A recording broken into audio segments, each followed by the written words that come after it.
თბილისის სახელმწიფო უნივერსიტეტის გორძელო ეთნიკური უმცირესობებით დასახლებულ საქართველოს 7 ქალაქში კონცერტებს გამართავს. ანსამბლის პროექტის „მე მიყვარს და ვემსახურები საქართველოს“ პრეზენტაცია თბილისის სახელმწიფო უნივერსიტეტში გაიმართა.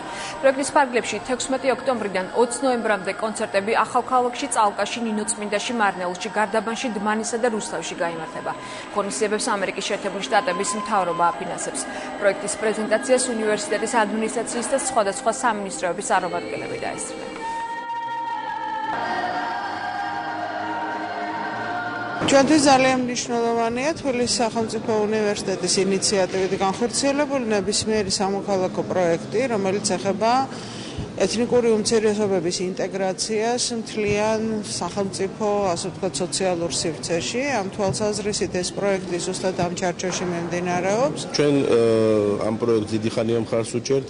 ძალიან სასიამოვნოა ჩვენი ძველი პარტნიორები რეინტეგრაციის სამინისტრო ხალხში ამოუდგა ამ პროექტსაც და რაც თავარია ეს არის ჩვენი კულტურის წარმოჩენა და იმ ადამიანების მხარდაჭერა, რომლებმაც ალბათ ინტეგრაცია უნდა განიცადონ ჩვენს საზოგადოებაში.